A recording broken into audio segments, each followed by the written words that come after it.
Hey, how's it going, everybody? Welcome to Free. Hey. Welcome to. Hey, how's it going, everybody?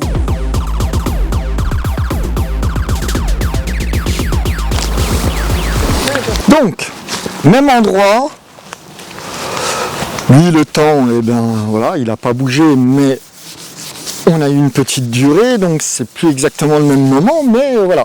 Je vous remontre à nouveau cette superbe pouponnière de sapin de Noël. Non, je vois pas de lutin qui traîne, mais on va finir par en capturer un. Bon, c'est pas vraiment le bon temps, je l'ai dit. Le lutin n'aime pas la pluie, comme les moutons. Donc, les elfes supportent un peu mieux, mais bon, quand les lutins sont pas au boulot, ces feignasses d'elfes, elles restent au lit. Donc, on a dit, notre matière, c'est une onde condensée. Si je prends du mouvement et que je le ramène, eh bien, je vais avoir un mouvement là, on va dire stationnaire, stationnaire dans le sens où eh ben, je vais pouvoir le localiser du coup. Comprenez que ce truc-là, l'onde, elle est en mouvement. Je ne peux pas le localiser.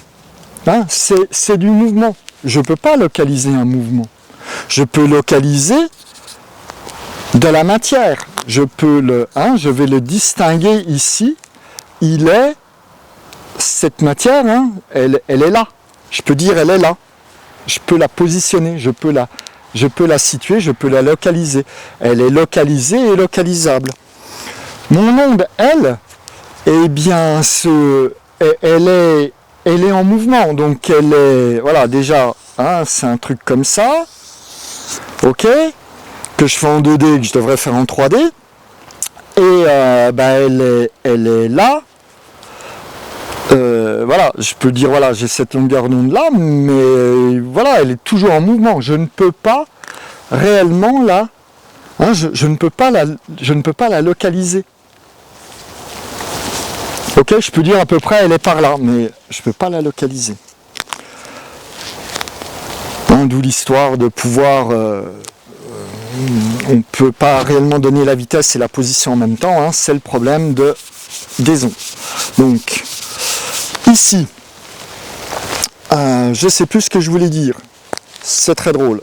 Mon onde, ça va être donc.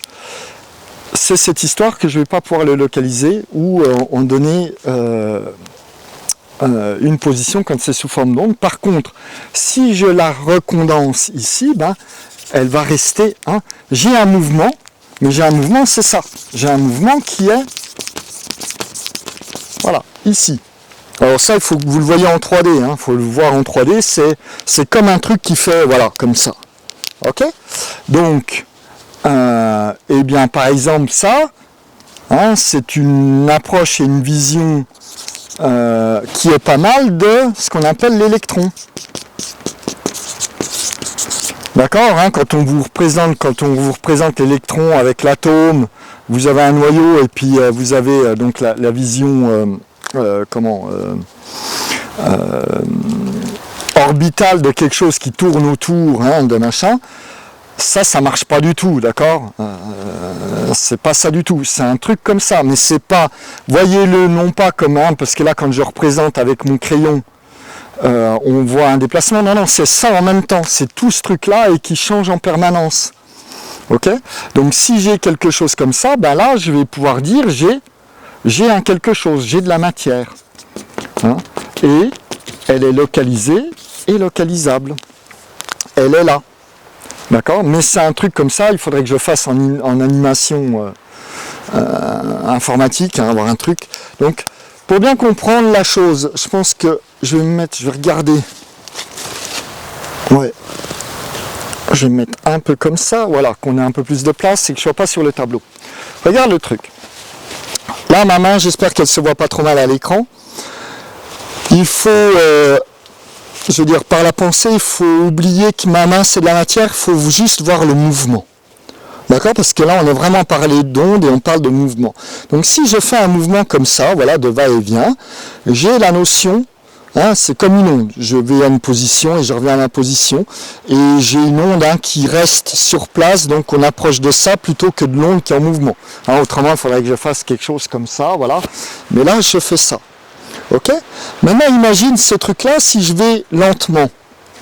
Eh bien, si je te demande de mettre le doigt dedans, tu vas pouvoir, au moment où ça, voilà, on peut éviter la main, etc. Maintenant, si je fais ça très très rapidement, ok, eh ben, je vais pas, j'arrive pas, je suis pas batteur, j'arrive pas à désynchroniser le mouvement, mais tu m'as pigé, d'accord. Je vais pas pouvoir introduire, je vais dire, il y a quelque chose là. Il y a quelque chose, je ne peux pas pénétrer. Et tout ça, simplement parce que j'ai une agitation qui est condensée, qui est là. Et là, quand j'ai ça, ça va me faire la même impression que de rencontrer de la matière. Je vais dire, j'ai quelque chose là. Et ça me donne la matière. D'accord? Donc c'est ça qu'on a ici. C'est juste du mouvement. Alors, le truc qui est difficile là-dedans, il faut enlever la main. En fait, il faut voir plus que du mouvement. Et ça, c'est comme, voilà, ça fait partie de ces abstractions, comme avec Galilée et les lois de la loi de l'inertie, et quand il dit le mouvement est comme rien, hein, c'est-à-dire que dans cet univers, il n'y a pas d'endroit où il n'y a pas de champ de gravité, mais les lois sont déterminées et sont dites comme étant les lois de Newton et tout ça, on n'a pas de champ de... Voilà.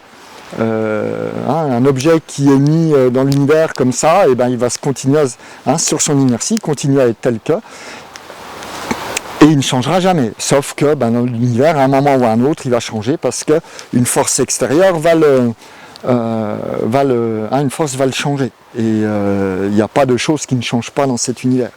Donc la loi n'est pas du tout comme ce qu'on voit. Hein. Ça, c'est là qu'on voit si on a quelque chose qui est extrêmement fonctionnel. Hein. C'est que la loi n'est pas comme la chose. Hein. La chose n'est pas la loi. Et la loi qui fait ou qui change la chose, n'est pas la chose. Je ferai une capsule là-dessus parce que là, je pense que j'en ai perdu pas mal. Ok, donc fin de cette capsule et à une prochaine pour la suite des événements. Hey, how's it going, everybody? Welcome to Free. Hey. Welcome to. Hey, how's it going, everybody?